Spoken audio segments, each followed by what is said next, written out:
네, 안녕하세요. 네, 안녕하세요, 변호사님. 애당초 10일이냐 13일이냐 이렇게 언론이 점쳤는데 10일로 결정이 됐습니다. 혹시 예상하셨어요, 변호사님은? 저는 나름대로는 13일보다는 10일이 네. 적절한 선고 기일이 아닌가 예상을 했습니다. 어떤 점에서 그렇게 보셨었어요, 변호사님은? 아무래도 13일은 이정미 재판관의 퇴임일이고요. 예.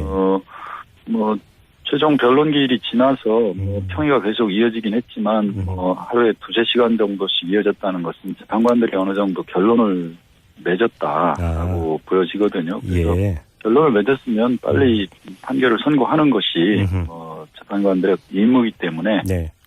그건 당연하다고 생각이 됩니다.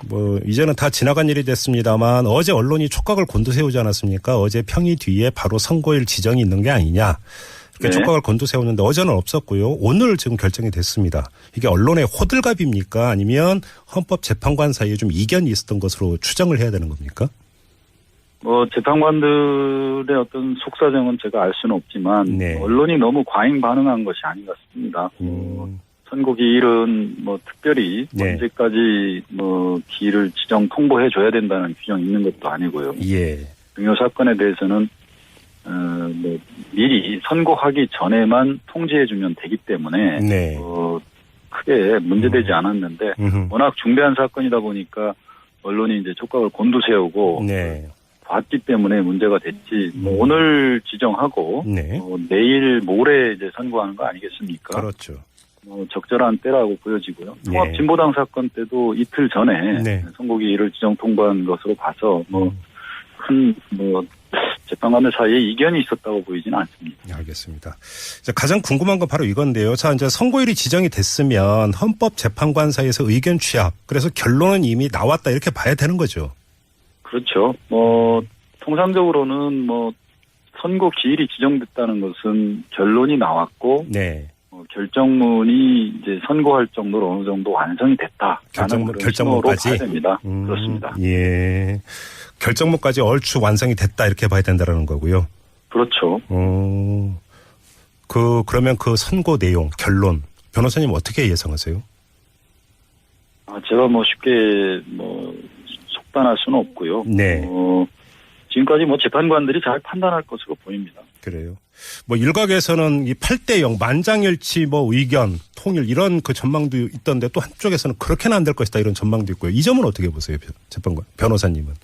그 부분도 저는 쉽게 예측하기는 쉽지 않습니다. 네. 재판관들이 그동안 열심히 그 재판을 해왔고 많은 증거 자료가 헌법재판소에 많이 제출돼 있기 때문에 예. 잘 판단할 것으로 보여지는데요. 예. 미리 섣불리 예측하는 것은 적절치 않다고 보여지고요. 예. 재판관들의 선고 결과를 우리가 차분히 지켜보는 것이 필요하다. 그렇죠. 이틀 남았는데요. 그렇죠. 네. 아무튼 근데 이제 국회 탄핵 소추안에 보면은 탄핵 사유가 이제 13가지 아니었습니까? 근데 이게 이제 헌법재판소로 넘어가면서 이제 5가지로 다시 정리가 됐는데요. 네. 자, 이 5가지 유형 중에서 좀 가장 큰 쟁점이 됐을 법한 건 뭐가 있을까요? 헌법재판소 재판관들이 탄핵 사유로 기재된 모든 사유에 대해서 다 심혈을 기울여서 검토를 했을 겁니다. 네. 특별히 어느 부분이 쟁점이었다라고 어느 부분에만 이제 더 심혈을 기울였을까 속단하기는 쉽지 않습니다만 네.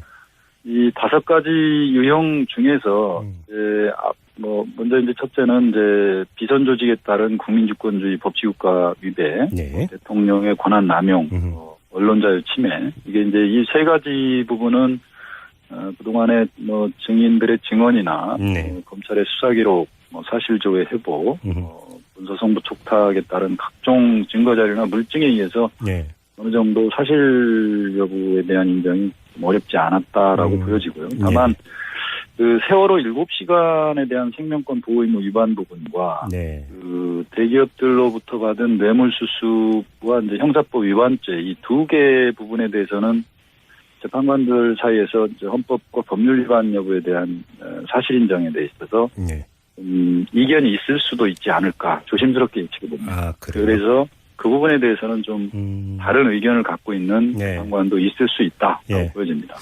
그런데 이제 그 헌법재판소의 선고는 유죄냐 무죄냐를 가르는 이런 선고가 아니라 이 탄핵 심판 같은 경우는 탄핵을 할 만큼 위중한 헌법이나 법률 위반이 있었느냐 없었냐 이 문제 아니겠습니까?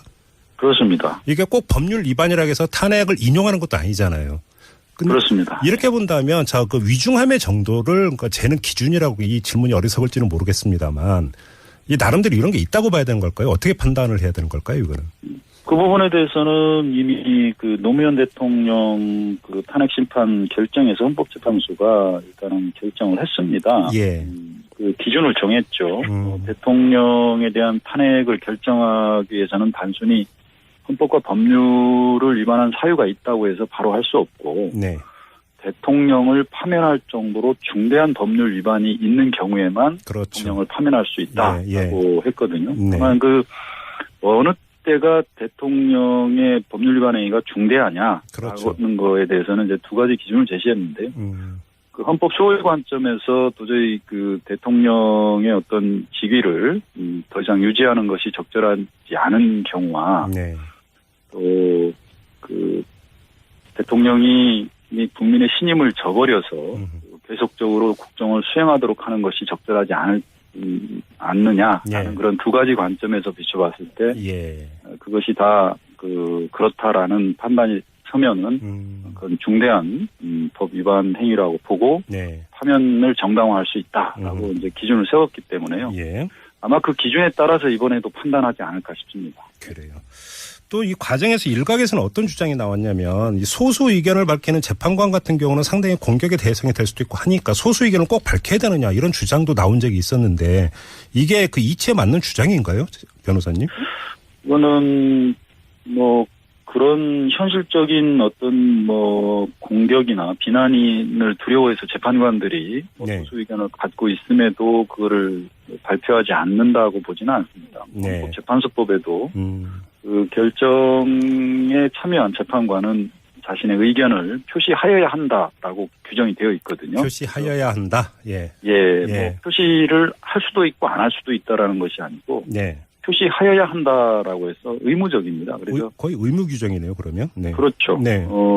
그래서 이번 탄핵 심판의 어떤 결정에 있어서 소수 의견이나 반대 의견, 다른 논거를 갖고 있는 재판관은 소신껏 자신의 의견을 표시할 것으로 보여집니다. 다만 이제 실제 소수 의견이나 반대 의견이 있는지 여부는 아직까지 모르겠고요. 그렇죠. 아무튼 그러면 이 결정문에 소수 의견도 담겨질 것으로 이렇게 이제 그 예상을 하면 되는 거고요. 그렇죠. 소수 의견이 있더라도 그거를 일반 국민들 입장에서 그거를 뭐 위협하거나 비난해서는 안 되고 자기 의견과 다르다고 해서 소수 의견을 표시한 재판관에 대해서 공격하는 것은 매우 부적절하다. 그러면 이런 경우는 어떻게 됩니까? 소수 의견이 그러니까 그 제출이 됐는데 그 현재의 선고에 승복하지 못하는 사람들 입장에서는 소수 의견을 그 논거로 삼고 근거로 삼을 수 있지 않겠습니까? 그러면서 계속 이것을 쟁점화를 시도를 한다면 이건 어떻게 받아들여야 되는 걸까요? 뭐 탄핵 심판은 뭐 헌법재판소의 단심제고요. 이의 절차가 있는 것이 아닙니다. 한번 결정이 되면 그것으로 최종적인 결정이고 더 이상의 어떤 불복할 수 있는 방법이 없다. 적절한. 그래서 뭐 소수 의견이 자기의 어떤 의견과 뭐 같은 그런 입장에 있더라도 그것을 이유로 해서 뭐 이의를 제기할 수 있는 것은 없다는 점입니다. 그러니까 뭐 이제 재심을 청구하는 이런 것 자체가 원천적으로 불가능하다는 말씀이시고요. 그 재심은 뭐 재심 제도 자체가 있기는 합니다만 재심 사유라는 것은 법에 엄격히 예외적으로 규정이 되어 있는데요. 지금까지 탄핵 심판 절차를 쭉 지켜보면 뭐 가장 뭐 주장되는 게 뭐 8인 재판관 체제에서 뭐 탄핵 결정이 됐기 때문에 재심 사유다라는 건데요. 이 부분에 대해서는 이미 현재 판결이 있고 헌재법에도 7명 이상의 재판관이면은 심판을 할 수 있다라고 되어 있습니다. 그렇기 때문에 이것이 재심 사유가 될 수 없다. 지금까지 다른 재심 사유도 없기 때문에 탄핵 결정이 나면 다른 뭐 재심 청구 같은 거는 하더라도 받아들여질 가능성이 거의 없다고 보여집니다. 뭐 만약에 탄핵이 인용이 되면 국제사법재판소로 갈 것이다 이런 주장도 있었는데 이건 어떻게 되는 얘기입니까? 이 탄핵 심판은 무슨 뭐 개인의 기본권에 관한 그런 제도가 아니기 때문에 예. 사법재판소의 어떤 재판 관할이 될 수도 없고요. 네네. 갈 수도 없는 것으로 압니다. 예. 알겠습니다. 아무튼 자 오늘 평의가 열렸고 평의 끝에 이제 선고를 내일 모레 오전 11시에 내린다라고 이제 발표까지 했습니다. 자 그러면 헌법재판관이나 헌법재판소 측에서는 이 시간 이후로는 그럼 선고가 이루어지는 11시까지 모레 11시까지 어떤 준비를 하게 되는 겁니까, 변호사님? 아무래도 뭐 보안을 철저히 하고요. 예. 그 선고 전에 있을 어떤 뭐 불상사를 대비하기 위해서 뭐 경계를 철저히 할 것 같고요. 재판관들은 마지막으로 선고될 결정문의 내용을 좀 다듬고 그러지 않을까 싶습니다. 그러면 아까 말씀하신 대로 결정문도 이미 얼추 작성이 됐고 그러면 헌법재판관의 독해도 이미 끝났다 이렇게 봐야 되는 겁니까? 저는 뭐 그렇게 예상을 합니다. 내일 모레 지금 이 중대한 결정을 선고하게 되는데 예. 재판관들 사이에서 그 결정문에 대해서 합의가 안 돼 있거나 작성이 안 돼 있다는 것은 좀 예상하기 어렵지 않겠습니까? 네네. 그래서 충분히 독해가 다 끝났고 네. 꼼꼼히 검토를 하셨을 것으로 생각을 하고요. 결정문 낭독은 누가 해요? 이런 경우에는? 재판장이 결정문에 낭독을 합니다. 예. 원칙적으로 하고요. 예. 만약에 소수 의견이 있으면 예. 소수 의견의 논거의 요지에 대해서는 소수 의견을 낸 재판관이 낭독을 하는 게 관행입니다. 아, 그게 관행으로 되어 있군요. 알겠습니다.